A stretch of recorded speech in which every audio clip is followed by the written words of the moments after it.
Bismillahirrahmanirrahim. Assalamualaikum warahmatullahi wabarakatuh.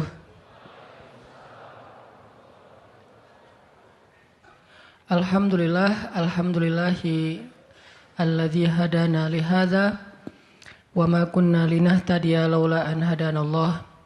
Asyhadu an la ilaha illallah wahdahu la syarikalah wa asyhadu anna Muhammadan abduhu wa rasuluh la nabiyya ba'dah. Radina billahi rabba wa bi Muhammadin nabiyya wa bil islami dina. Teman-teman yang dirahmati Allah Subhanahu wa taala, kita malam ini bahas tentang keep happy. Gimana caranya biar kita selalu tenang menghadapi masalah? Biar tenang ketika kita tahu nilai kita kayaknya anjlok. Biar tenang pas kita tahu judul kita ditolak. Lamaran juga sama, di hari yang sama lah gitu. Pagi judul ditolak, malam lamaran ditolak. Selama Allah nggak nolak kita kan masih aman nih. Karena apa yang di sisi Allah lebih baik. Gimana caranya kita biar nggak panikan ketika ada masalah. Walaupun sedih, itu fitrah manusia sedih. Cuman ada yang sedihnya wajar, ada yang sedihnya sampai berlarut-larut atau putus asa. Bentuk keputusasaannya macam-macam. Ada yang putus asa dengan bunuh diri. Loncat dari jembatan, ternyata nggak meninggal. Gagal bunuh diri gitu kan. Ada yang putus asanya dengan cara ngelakuin perbuatan dosa. Kayak mencuri atau udahlah saya mah nggak mau peduli lagi dengan hal haram, yang penting saya ambil aja semua proyek gitu. Nah ini putus asa. Ada yang putus asa dengan nggak mau lagi bertaubat. Dia ngerasa aduh kayaknya saya nggak pernah nasuhan nih taubatnya. Taubat ulangi lagi, taubat ulangi lagi. Kenapa kita berputus asa minta ampun ke Allah, padahal Allah nggak pernah putus asa mengampuni kita? Kan aneh nih. Allah tuh nggak pernah putus asa mengampuni kita, nggak pernah bosan menerima taubat kita. Allah nggak pernah bilang, lo datang ntar pasti besok buat lagi. Enggak. Padahal Allah maha tahu kita mungkin besok masih ngelakuin dosa yang sama. Asal kita datang, Allah langsung terima. Seolah-olah Allah itu kayak husnuzon banget sama kita. Walaupun pastinya Allah tahu tentang apa yang akan kita lakukan di masa yang akan datang. Ini artinya kenapa seseorang jadi putus asa, jadi berhenti untuk mencoba, jadi tidak lagi berharap apa-apa, jadi pesimis, jadi tidak survive dalam masalah, jadi penuh khawatir menghadapi hidup. Ada masalah dikit kayaknya udah kiamat dunia, padahal kuota habis doang nih. Langsung, aduh kuota habis jam 11 malam. Biasanya kan jam 11 itu jam chatting tuh sampai jam 1.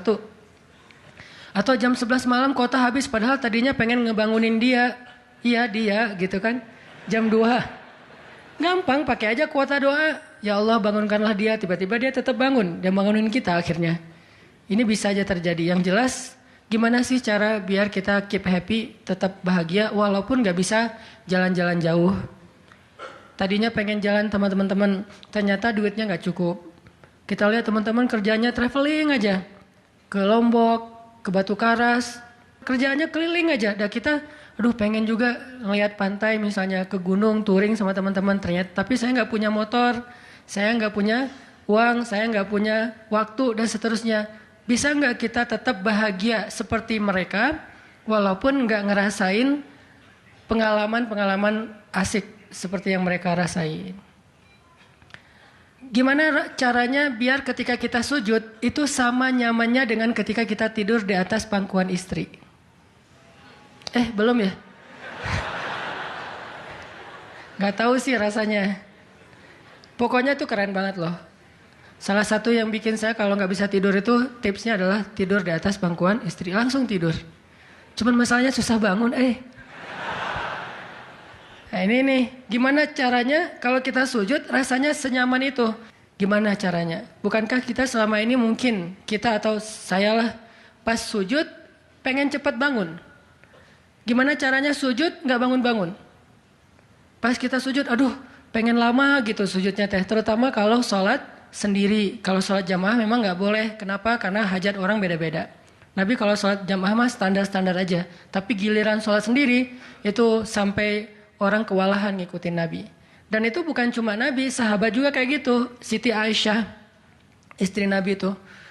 Siti Aisyah itu pernah sholat duha, kurang lebih 4 jam, itu cuma baca 1 ayat doang loh. Famannallahu alaina wa waqana adzabas samum. Dia baca sendiri, agak keras karena dia di dalam rumah sendiri. Lewat seorang sahabat, lewatin rumah Aisyah mau ke pasar, mendengar oh Aisyah lagi sholat. Famannallahu alaina wa waqana adzabas samum. Nangis. Akhirnya sahabat ini pergi ke pasar. Dia belanja segala macam, balik lewat lagi rumah Aisyah. Setelah kurang lebih 2 jam. Pas dia lewat lagi rumah Aisyah, dia masih mendengar Aisyah membaca kalimat Famannallahu alaina wa waqana adzabas samum. Nangis lagi. Jadi 1 rakaat dengan 1 ayat itu bisa 2 jam, 3 jam yang dilakukan oleh para sahabat. Kenapa kok betah banget?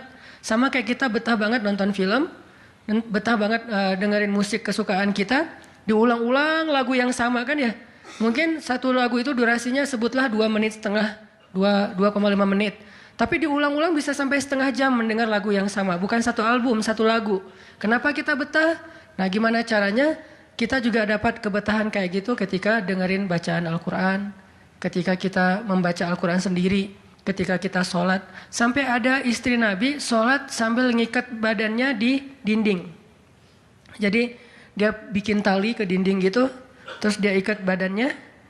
Sehingga kalau dia udah gak kuat lagi, dia bersandar dengan ikatan tali di badannya. Saking lamanya berdiri sholat. Coba bayangin, berarti kan semalaman tuh. Kalau udah gak kuat, dia berdiri itu sambil badannya keikat di tali. Dan Nabi melihat itu menangis karena melihat kesungguh-sungguhan para sahabat dan sahabiat dalam beribadah kepada Allah. Dan itu bukan paksaan siapapun. Nabi gak pernah maksa kayak gitu. Mereka sendiri berinisiatif. Jadi tutorialnya dibikin sendiri gitu. Duh, saya sholat kalau malam-malam kayak gini jadi agak gak kuat.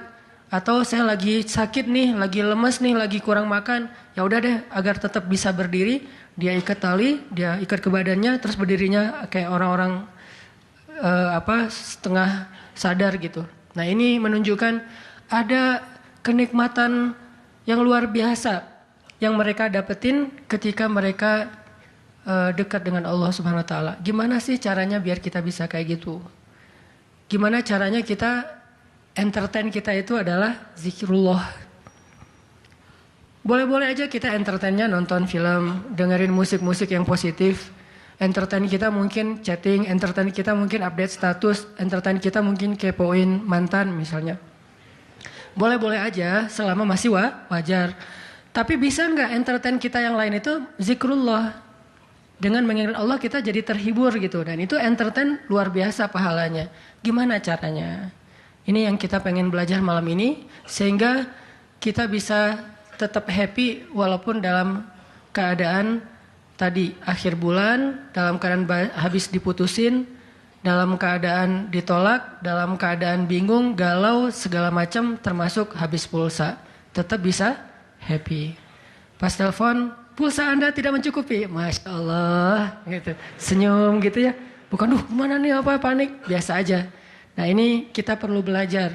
Saya juga merasa butuh mempelajari lagi gimana caranya biar bisa ngerasain itu.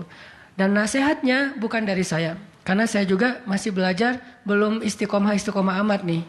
Tapi nasihatnya dari para ulama yang diambil dari ayat Al-Quran dan hadis-hadis Rasulullah SAW. Nah sebelumnya coba kita perhatiin dulu kisah tentang ketenangan dengan mengingat Allah tuh kayak gimana. Salah satunya ada di surat At-Taubah yang terkenal. A'udzu billahi minasy syaithanir rajim. Illa tansuruhu faqad nasarahu Allah. إذ أخرجه الذين كفروا ثاني اثنين إذ هما في الغار إذ يقول لصاحبه لا تحزن إن الله معنا فأنزل الله سكينته عليه وأيده بجنود لم تروها وجعل كلمة الذين كفروا السفلى وكلمة الله هي العليا والله عزيز حكيم. Kalau kalian tidak menolongnya, maka sungguh Allah akan menolongnya. Seperti ketika orang-orang kafir mengeluarkan dia dari kota Mekah pada saat dia menjadi salah satu di antara dua orang yang berdiam di dalam gua, yaitu Gua Thur. Ketika ia berkata kepada sahabatnya, yaitu Abu Bakar, dia di sini siapa? Rasulullah SAW. Ketika dia berkata kepada sahabatnya, la tahzan, innallaha ma'ana. Janganlah kamu khawatir, bersedih, takut, itu sama. Sesungguhnya Allah bersama kita. Maka Allah Subhanahu wa taala menurunkan rasa ketenangan kepadanya dan menolongnya dengan tentara yang kalian tidak bisa melihat. Sehingga Allah menjadikan kalimat orang-orang kafir itu menjadi dikalahkan atau rendah, dan kalimat Allah adalah kalimat yang tinggi, dan Allah Maha Perkasa lagi Maha Bijaksana. Ini kan kata-kata yang paling populer ya, la tahzan innallaha ma'ana. Tips pertama kalau kita pengen bisa lebih tetap tenang, happy ketika kita dalam tekanan adalah kita tuh memang harus punya sahabat yang selalu mengingatkan kita kepada Allah Subhanahu wa taala. Sahabat yang mengingatkan kita kepada Allah. Ini yang terjadi kepada Abu Bakar As-Siddiq. Sekelas Abu Bakar yang imannya sampai ke derajat Siddiq, bukan cuma mukmin loh, Siddiqun. Kan ada mukmin, ada muttaqin, ada siddiqin. Ini udah derajatnya siddiq. Arti siddiq itu udah nggak ada lagi keraguan di hatinya. Udah nggak ada lagi masalah sedikit pun. Ketika orang-orang ragu, Abu Bakar tetap yakin. Salah satu kasusnya pas Nabi pulang Isra Mi'raj. Nabi bilang bahwa saya baru pulang dari Palestina dan baru naik ke langit semalam. Diberitakan ini kepada orang-orang kafir Quraisy. Tapi orang-orang kafir Quraisy nggak percaya. Lalu ketika para sahabat-sahabat lain mendengar, mereka kayak ragu-ragu gitu. Bener nggak ya? Bener nggak ya? Lalu ketika ditanya kepada Abu Bakar, ya Abu Bakar, lihat tuh teman kamu makin gila aja. Emangnya kenapa, kata Abu Bakar? Dia ngaku-ngaku baru pulang dari dari Palestina. Dia ngaku-ngaku baru pulang dari langit. Katanya Isra dan Mi'raj semalaman, dalam waktu 1 malam. Lalu Abu Bakar bertanya, siapa yang bicara kayak gitu? Dia atau kalian? Kata mereka, Muhammad yang ngomong kayak gitu langsung kepada kami. Kata Abu Bakar, kalau Muhammad yang ngomong kayak gitu, maka benar. Dia nggak mau tanya gimana caranya, berapa lama waktunya, kapan, siapa yang membawa dia. Nggak nanya apapun. Kalau Muhammad yang ngomong, maka itu benar. Ini artinya siddiq, nggak banyak tanya, percaya banget. Kalau ayatnya kayak gitu, udah cukup. Kalau hadisnya kayak gitu, udah cukup. Kalau kata ulama kayak gitu, saya ikut. Nggak ada kenapa kayak gini dan seterusnya, nggak. Ini menunjukkan Abu Bakar itu orang yang sangat luar biasa imannya. Tapi dia tetap manusia. Gimana pun imannya udah kuat, mantap, siddiq, ketika ada masalah, sifat dasar manusia itu keluar lagi, yaitu khauf, rasa khawatir, takut. Dan yang luar biasa, khawatir dan takutnya Abu Bakar itu bukan untuk keselamatan diri beliau. Abu Bakar itu khawatir terhadap keselamatan Rasulullah SAW. Jadi bukan keselamatan Abu Bakar. Kalau kita mungkin khawatir terhadap keselamatan diri sendiri nih. Kalau Abu Bakar derajatnya khawatir terhadap gimana ya Rasul, kalau mereka ngelihat ke bawah, ke kakinya, pasti kita akan ketahuan. Karena mereka sembunyi di sebuah lubang, nggak gua sih, kecil, lubang di bukit Jabal Thur. Dan orang-orang kafir Quraisy sudah datang ke lubang itu, berdiri tepat di pintu gua. Kalau mereka ngelihat ke bawah, udah ketahuan tuh, kelihatan Rasulullah sama Abu Bakar. Sehingga Abu Bakar berkata, ya Rasulullah, kalau mereka ngelihat kita sedikit aja ke bawah kaki mereka, mereka akan menemukan kita. Gimana ini ya Rasul? Saya khawatir terhadap keselamatanmu. Apa kata Nabi? Ya Abu Bakar, ma dhannuka bithnain, Allahu salisuhuma. Wahai Abu Bakar, kenapa kamu pikir kita cuma berdua? Allah yang ketiga di antara kita. Baru la tahzan, innallaha ma'ana. Jangan khawatir, Allah bersama kita. Kata-kata ini kalau diucapkan oleh orang solih pada waktu yang tepat ketika kita ngalamin satu masalah besar, itu akan luar biasa memberikan efek ketenangan buat kita. Tapi waktu yang tepat. Kalau normal-normal aja kayaknya agak kurang ngaruh nih. Makanya kata-kata kayak gini itu timingnya tuh harus pas. Dan yang mengatakan orang yang memang punya aura kesolehan yang luar biasa. Sekelas Rasulullah kurang apa?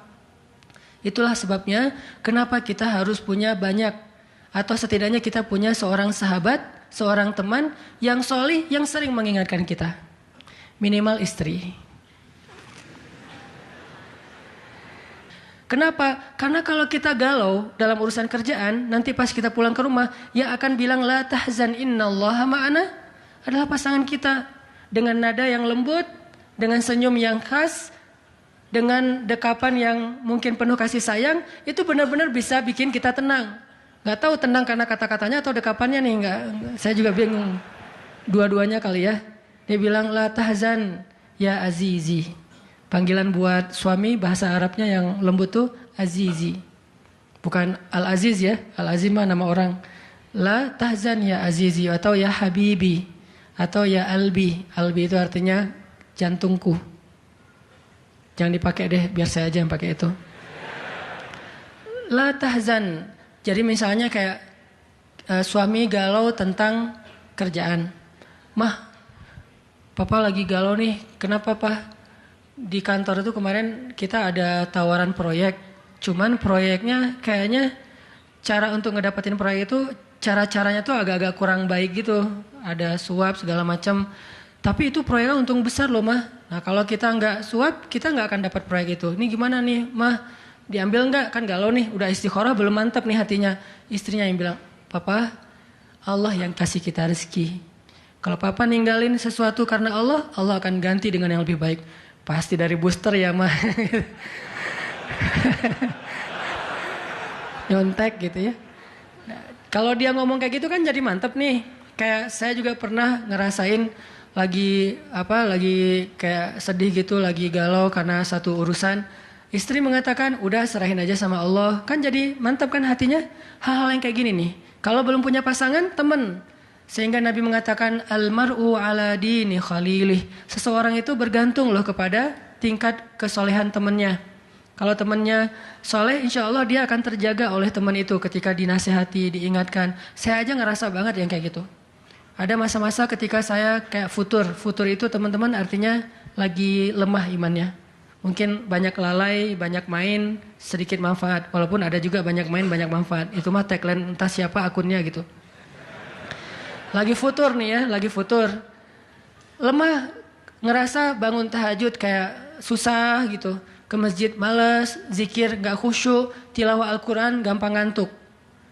Jalan sama seorang teman saya yang dia bukan ustadz sama sekali. Bahkan dia ngakunya belajar ke saya. Gak tahu benar apa enggak. Yang sejatinya mungkin saya belajar ke dia. Lagi jalan, setelin tilawah Al-Quran. Yang baca saya lagi tuh. CD tilawah Al-Quran saya. Saya kan gak pernah mendengar CD sendiri. Pas diputerin itu siapa? Lah itu Ustadz. Oh ya.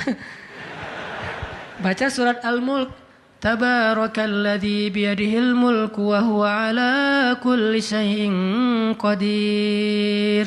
Pas sampai di ayat-ayat tentang jahanam, tentang neraka, tentang apa? Walaqad zayyana as-samaa'a ad-dunya bimasabih dan seterusnya, dia nangis. Dia nyetir nih, dia nangis. Saya ketika ngelihat dia nangis, saya dapat hidayah. Jadi saya dapat hidayah bukan hanya dengan mendengar bacaan itu, tetapi karena dikondisikan oleh seorang teman, saya ngerasa, duh, Masya Allah ya, dia yang dengerin bacaan saya bisa nangis. Saya dengerin diri saya sendiri, nggak nangis. Kan ada masalah nih. Akhirnya saya jadi insaf. Insaf itu kemudian istighfar, astagfirullah, Allah saya kayak ada masalah nih. Mulai belajar dari dia, Pak, gimana sih kok bisa kayak gitu? Ustadz kan lebih tahu ilmunya mungkin, tapi kalau pengalamannya Bapak pasti lebih tahu. Rahasianya apa? Ternyata rahasianya emang dia orang yang gak pernah dengar yang lain selain mendengar bacaan Al-Quran. Jadi buat dia bacaan Al-Quran itu benar-benar entertain buat dia. Oh berarti kita harus lebih banyakin lagi dengerin Al-Quran. Kalau kita dengar musik sekali berarti dengar Qurannya 3 kali harusnya. Baru masih agak-agak proporsional nih. Sehingga gampang kesentuh, hatinya itu mudah. Tapi pelajarannya tetap teman yang ngebawa kita kepada sesuatu. Ternyata triknya pertama, mengingat Allah itu kan bukan cuma menyebutkan Allah, Allah, Allah. Tapi ketika kita sedang dalam keadaan bingung, khawatir, galau, sedih, tertekan, panik, tiba-tiba teman kita mengingatkan kita kepada Allah dengan bahasa yang sederhana. Kalau bahasa sederhananya Al-Quran, la tahzan, innallaha ma'ana. Dan itu boleh diterjemahin ke bahasa yang lebih sederhana versi kita. Karena itu bahasa Al-Quran yang mungkin buat sebagian orang nggak dapat nih, karena mungkin nggak paham bahasa Arab. Jadi kalau teman kita lagi sedih jangan bilang, la tahzan dong, innallaha ma'ana. Apaan tuh lu baca Quran gitu ya? Nggak ngerti kan dia? Kita bisa terjemahin, udah tenang aja, Allah yang bantu. Tenang aja, Allah yang beresin. Tenang aja, serahin aja kepada Allah. Allah itu sebaik-baik kita nyerahin sesuatu. Ngomong kayak gitu tuh kena. Kalau timingnya pas kita lagi ngalamin satu masalah. Terutama masalah-masalah kayak masalah rezeki itu paling bikin kita sering panik, kehilangan sesuatu, ditipu orang segala macam. Kita bilang udah nggak apa-apa, nanti Allah ganti yang dengan yang lebih baik. Allah yang ganti gitu, Allah yang ganti. Tenang tuh jadinya, karena kita sedang mengetuk kembali imannya di saat dia sedang butuh-butuhnya iman itu. Dan itu butuh teman yang bisa mengingatkan kita. Sehingga Nabi bilang, ciri-ciri teman yang baik itu adalah kalau kita ketemu dia bikin kita sering ingat Allah. Dia bikin kita sering ingat Allah. Coba teman-teman renungkan nih, coba dihitung-hitung. Kita kalau ketemu teman ngomongin dunia berapa sering? Terus ngomongin Allah berapa sering? Kan jarang banget kita ketemu teman ngomongin tentang Allah kan? Dan kayaknya nggak tahu juga bahannya mau ngomongin apa tentang Allah. Kita ngomongin tentang Allah yuk. Ngomongin tentang Allah, apaan tuh? Kan bingung dia tuh. Maksud lo qul huwallahu ahad gitu. Atau ayat kursi. Berarti kita belum terbiasa bicara tentang Allah. Nah ini yang harus kita coba latih pelan-pelan nih. Kita lihai banget nih. Bisa smooth banget masuk ke tema tentang dunia. Bisa ganti-ganti topik dan semuanya tentang dunia. Tentang kuliner, tentang kerjaan, tentang jodoh, tentang kuliah, tentang pendidikan, tentang apapun. Tentang teman, bisa dengan mudah dan seru gitu ngomongin tentang dunia teh. Dan itu bukan sesuatu yang dilarang memang. Cuman kok nggak seimbang kita ngomongin tentang Allah Subhanahu Wa Taala. Coba kita belajar cari teman yang udah sefrekuensi dulu. Arti sefrekuensi bukan sama-sama udah baik, sama-sama udah niat pengen memperbaiki diri.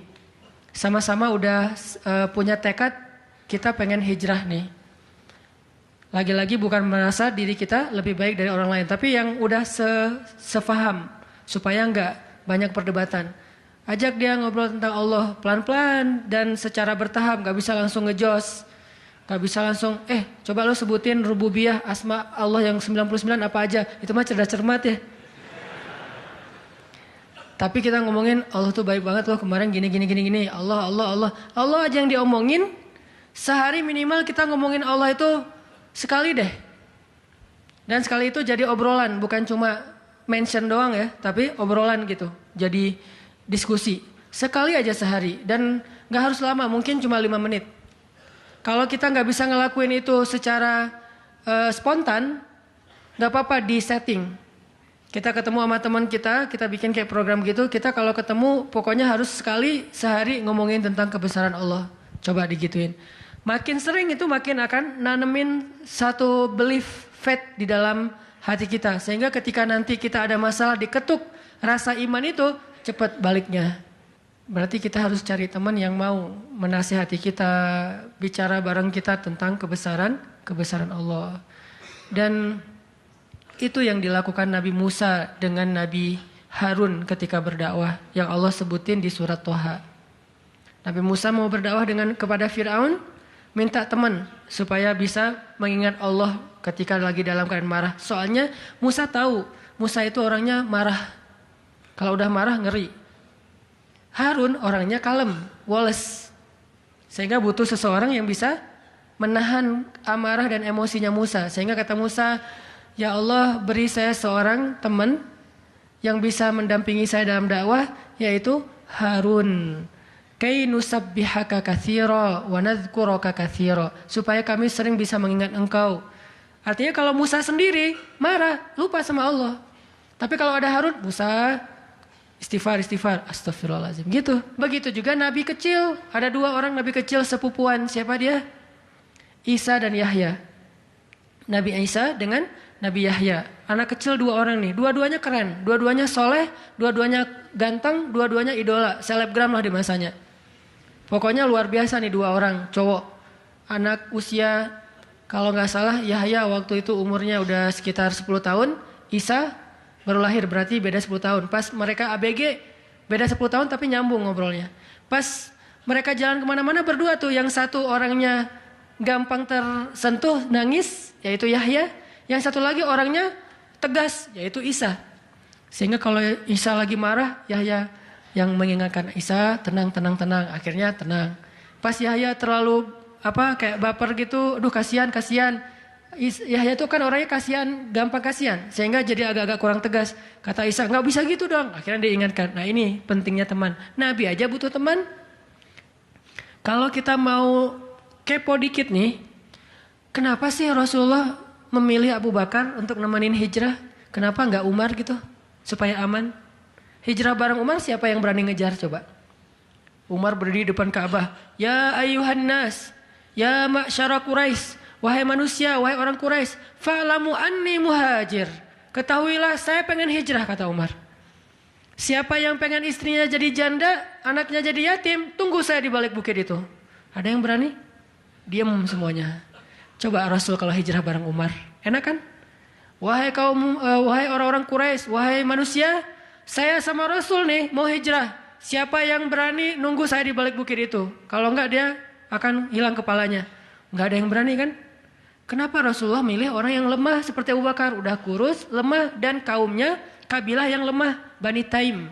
Bani Taim itu lemah kabilahnya. Enggak seperti kabilahnya Umar bin Khattab. Kenapa bukan Umar? Kenapa bukan Hamzah? Hamzah itu pemanahnya para sahabat. Pemanahnya orang-orang Mekah. Dan juga enggak ada yang berani sama Hamzah. Hamzah mukul Abu Jahal di depan orang banyak, enggak ada yang berani balas. Ketika Abu Jahal mukulin Rasul lagi sholat depan Ka'bah, Nabi lagi sholat digebukin sama Abu Jahal. Dibelain sama Abu Bakar ikut digebukin. Akhirnya wajah Abu Bakar itu nggak dikenali lagi saking babak belur. Itu digebukin sama Abu Jahal dan teman-temannya. Ketika Hamzah dengar berita itu, langsung Hamzah pergi ke tempat orang-orang ngumpul, dicari mana Abu Jahal, dipukulin sama Hamzah sekuat-kuatnya sampai berdarah-darah Abu Jahal. Tapi orang Quraisy nggak ada yang berani balas. Saking terpandangnya Hamzah. Kenapa nggak dengan Hamzah, pamannya sendiri? Atau kenapa nggak dengan Utsman gitu, yang kaya raya, yang bisa memberikan fasilitas VIP untuk Rasulullah, naik mobilnya Alphard gitu, nyaman hijrah. Kenapa Abu Bakar yang udah jatuh miskin, fisiknya lemah, kabilahnya tidak dipandang? Kenapa? Karena Abu Bakar itu yang paling soleh di antara semua sahabat. Jadi pilihannya kesolihan, bukan kekuatan fisik. Kenapa? Kesolihan itu bisa menutupi kekuatan fisik yang kurang. Kenapa? Allah yang maha kuat. Kesolihan bisa menutupi kurangnya harta. Allah yang maha kaya. Kesolihan bisa menutupi kekurangan dari dukungan kabilah. Allah lebih banyak lagi dukungan dari langit dan bumi. Yang dicari oleh Rasulullah itu adalah teman yang soleh. Ya Abu Bakar, temani saya hijrah. Siap ya Rasulullah. Hasilnya apa? Dikejar-kejar sama orang Quraisy karena mereka nggak takut dengan Abu Bakar. Tapi ketika mereka mau ketemu dengan Rasulullah dan Abu Bakar di dalam gua, Allah palingkan wajah mereka dari melihat ke bawah kaki mereka. Allah punya banyak cara. Ada ulama yang bilang bukan cuma dipalingkan, tapi tiba-tiba merpati bikin sarang di situ laba-laba. Walaupun ada perdebatan di antara ulama ini hadisnya sahih atau enggak. Yang jelas, yang pasti nih, Allah melindungi mereka dengan banyak cara sehingga nggak bisa ditangkap. Allah yang bertindak. Jadi butuh teman yang soleh. Walaupun nanti kenyataannya teman yang soleh ini malah ditenangkan oleh Rasulullah, bukan Rasulullah ditenangkan oleh dia gitu. Kan nyari teman yang soleh biar bisa menenangkan nih. Ternyata pas ada masalah, Rasul gimana? La tahzan, innallaha ma'ana, tenang, udah beres. Bisa nggak kita coba latihan ini? Kalau kita berteman dengan seseorang, niat kita pengen saling mengingatkan. Wa tawasau bil haq, yaitu mengingatkan tentang Allah. Wa tawasau bis shawab, Itu kayak gitu tuh ayatnya. Pertama hak dulu, kedua sabar. Kalau nasihatnya udah benar, insya Allah sabar. Jadi kalau kita pengen menasihati teman kita atau dinasihati oleh teman kita supaya lebih kuat, bisa tough, bisa survive dalam masalah, minta dia menasihati kita al-haq. Dan siapa al-haq? Allah Subhanahu wa taala. Wa tawasau bil haq artinya saling menasihati dengan nama Allah. Udah serahin aja sama Allah. Allah itu maha ini sebutin dengan bahasa sederhana. Langsung sabar jadinya. Langsung lebih kuat, lebih tenang. Itu yang pertama teman-teman. Kita sering berteman dengan orang yang insya Allah dia yakin sama Allah lebih kuat daripada kita. Imannya lebih mantap daripada kita.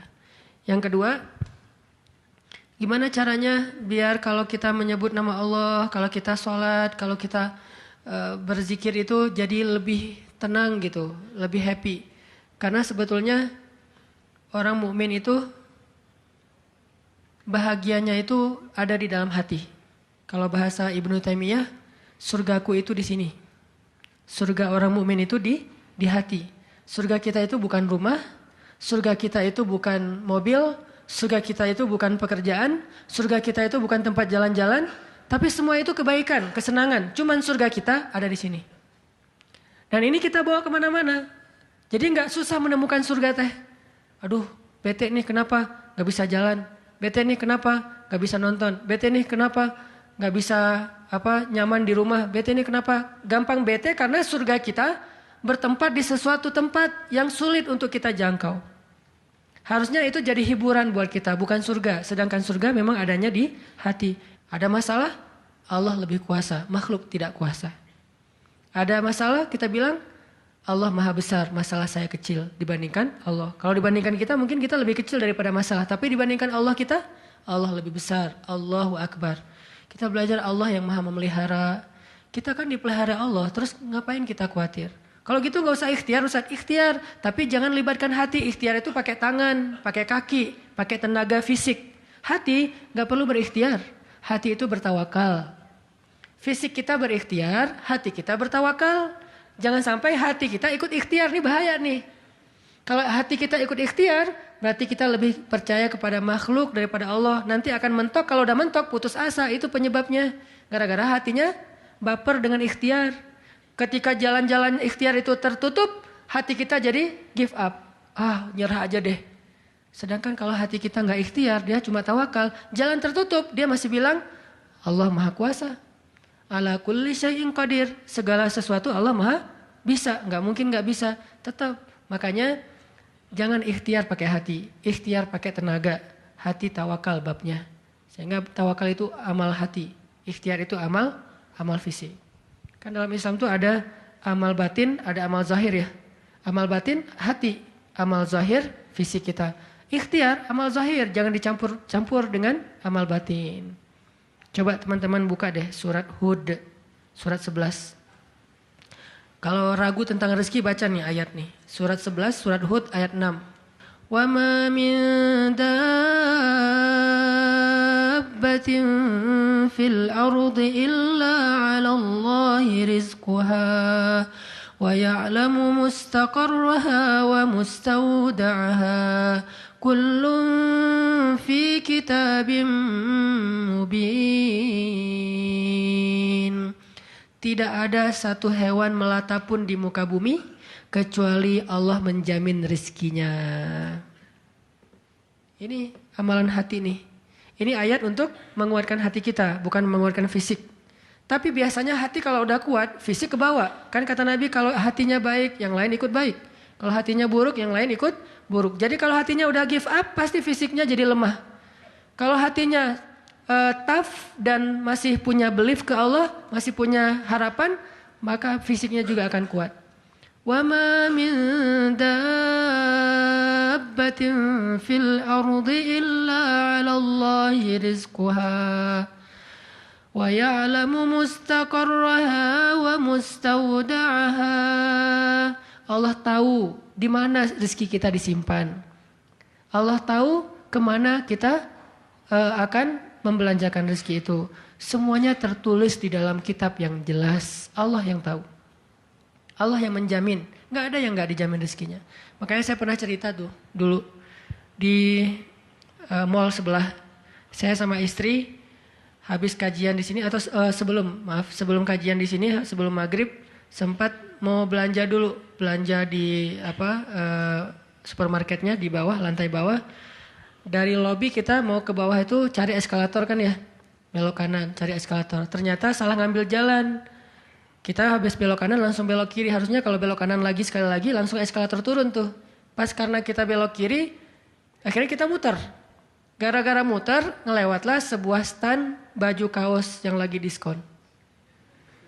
Wih, diskon 50%. Akhirnya saya sama istri masuk. Ternyata lucu-lucu juga buat anak gitu. Alhamdulillah akhirnya kita beli 2 helai. Baru setelah itu kita jalan lagi cuma beberapa meter masuk eskalator turun. Siapa yang telah menggerakkan kaki saya sampai salah jalan? Sehingga saya harus muter dan akhirnya masuk ke stand itu. Alallahi rizquha. Allah yang menjamin rezeki. Kayak gitu cara Allah menskenariokan. Kalau saya ngambil jalan kanan mungkin saya gak akan masuk ke toko itu. Berhubung saya ngambil jalan kiri akhirnya muter masuklah ke toko itu. Allah punya banyak cara. Kenapa kita khawatir dengan stand orang lain yang mungkin lebih dekat ke pintu, lebih dekat kepada stage yang di tengah kalau bikin event segala macam. Kenapa? Kita udah ikhtiar dapatnya cuma ini. Kayak lagi ada event, kayak festival gitu, kayak ada bazar.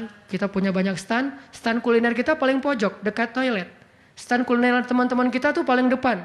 Dan di situ stage banyak acara tausiah segala macam. Oh kayaknya di situ lebih laku. Belum tentu juga. Bisa jadi pada waktu itu banyak orang yang sakit perut atau apa akhirnya ya lewat. Aduh ini kayak seru juga nih di sini nih, makan di sini. Gak usah jauh-jauh sambil nunggu makan. Allah yang punya cara. Saya kan pernah cerita kesasar sampai ke Cirebon. Kenapa kesasar? Ada suatu hari Minggu kayak lagu. Ada satu hari Minggu nih. Bingung kita pengen keluar sama keluarga sama anak-anak. Kita keluar yuk. Saya bilang ke anak-anak, "Hayu," kata anak-anak. "Kemana?" Ke Kota Baru aja. Di situ kan ada jam matahari tuh. Kita lihat jam matahari. Hayu naik mobil masuk tol nih. Pas sudah masuk tol Paster berubah pikiran. Terlalu dekat nggak berasa liburan ya. Ya terus mau kemana? Ke Jakarta aja yuk ke Ancol. Ada pantainya. Oh ayo ke Dufan. Jalan akhirnya nggak jadi belok pada larang lurus.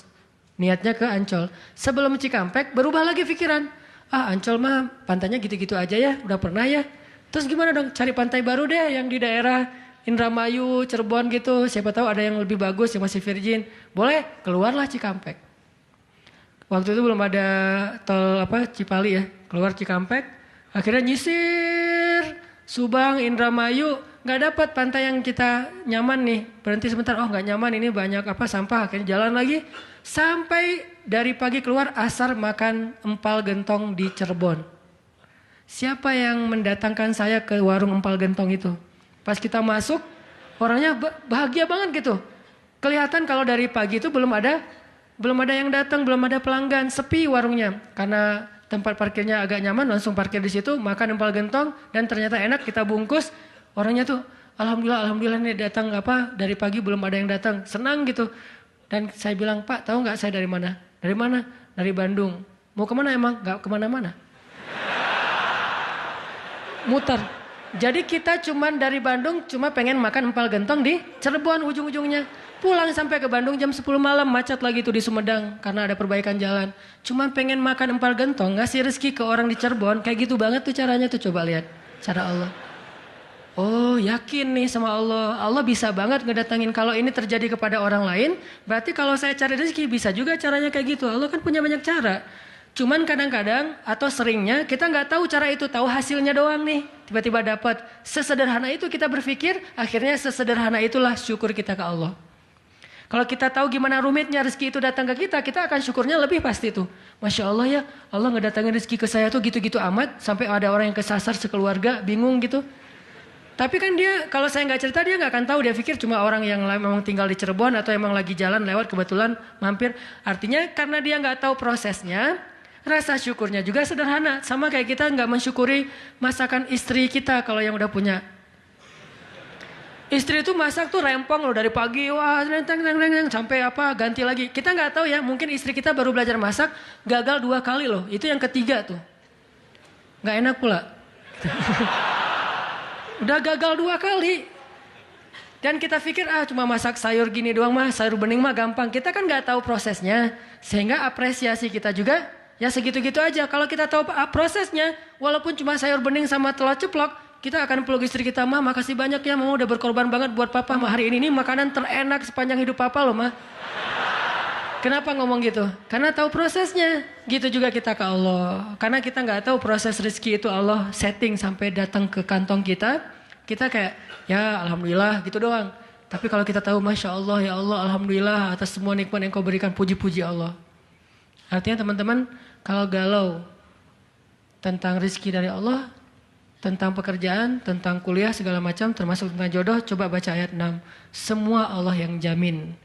Ini bab hati ya, lagi-lagi bab hati. Ikhtiar mah jalan aja terus, tapi hati Allahi rizquha, Allah yang menjamin. Itu baru jadi tenang nih mengingat Allah, tetap happy gimana-gimana juga. Dan ini ditaraddud, diulang-ulang.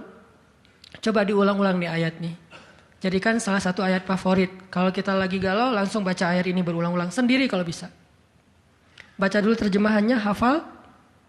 Kalau udah hafal terjemahannya tinggal baca ayatnya berulang-ulang. Sebelum tidur mungkin kalau yang paling tenang, kalau khawatir nggak bangun tahajud ya udah sebelum tidur baca. Wa ma min dabbatin fil ardi illa 'alallahi rizquha, diulang. Itu beda banget loh rasanya. Belajar untuk mentafakuri kebesaran Allah sehingga kalau kita nanti ada masalah mengingat Allah lebih mantap. Jadi dua ya, satu teman, kedua sering-sering tafakur. Wa yatafakkaruna fi khalqis samawati wal ard. Tafakkur. Dan sebetulnya teman-teman ya, kalau kita mau lebih persis nih, sholat duha itu ya, emang sholat tafakkur sebetulnya. Dulu para sahabat atau para anbiya, sholat duha itu di tempat terbuka. Di bukit, di kebun gitu. Sholat duha itu di tempat-tempat alam terbuka. Jadi benar-benar untuk tafakur alam. Sholat duha itu fungsinya untuk itu sebetulnya. Walaupun boleh banget dilakuin di dalam ruangan. Di masjid, di rumah, di kantor. Boleh banget di kampus. Tapi kalau kita ada kesempatan sesekali coba deh. Sengaja ngapain touring ke atas misalnya. Ke Lembang pengen duha. Dan duduk sendiri jangan berjamaah. Bukan gak boleh, boleh aja sholat sunnah berjamaah. Cuman kali ini kita pengen menyendiri aja berdoa sama Allah. Duduk. Ngomong sama Allah, ya Allah, jangan biarkan saya berputus harapan kepada Engkau.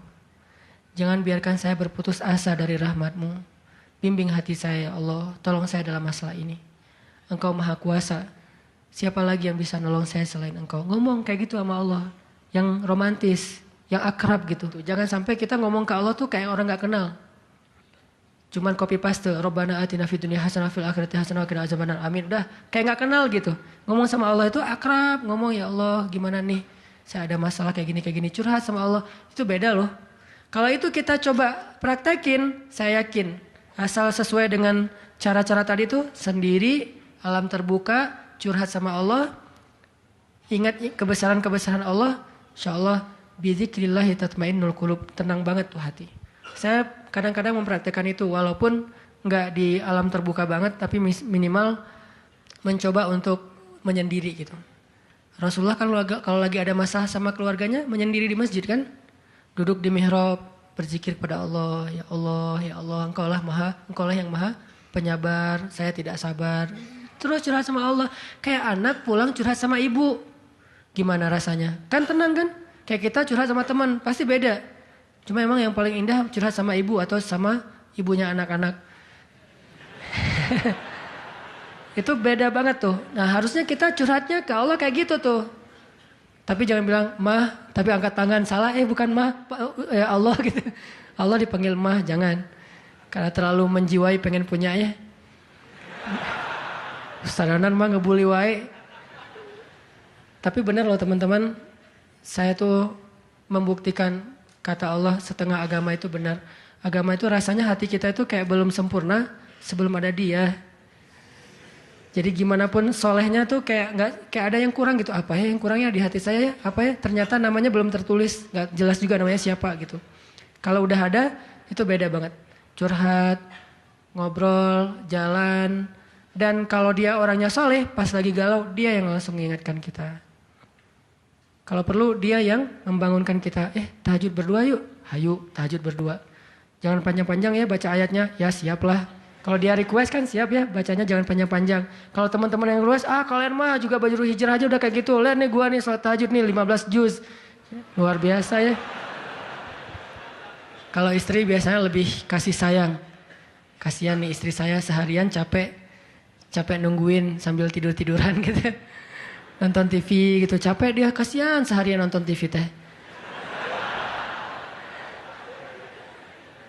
Itu teman-teman, mudah-mudahan kita bisa ngambil 2 trik tadi cara biar lebih tenang, happy. Kalau mengingat Allah, 1 memang butuh teman yang mengingatkan kita, bukan kita ingat sendiri. Yang kedua, banyak-banyak membaca, mentafakuri, mikirin tentang Allah itu emang maha kuasa. Salah satu materinya surat Hud ayat 6 tadi tuh.